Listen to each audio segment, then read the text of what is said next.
Texas man makes a second delivery of supplies to help flood survivors in the Hill Country.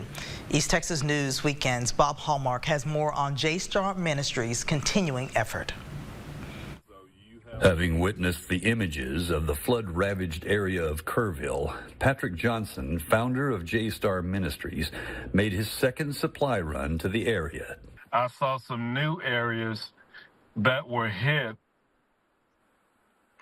and I was just speechless because it's still cars standing in water, cars, mobile homes, some of everything. To look at that and think about how high that water was.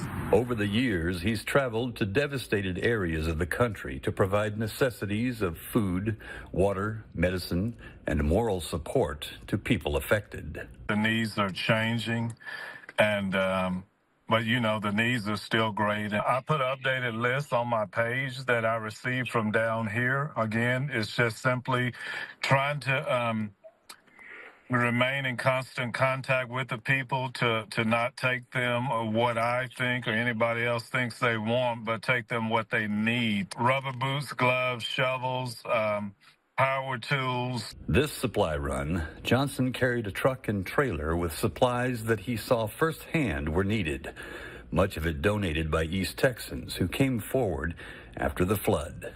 There are other people coming and going and helping out from East Texas, so follow their pages because we're all just trying to get out good information so we can bring them what they need and not what we think they want. They're going to need long-term care, definitely not short-term care. And a long recovery period ahead.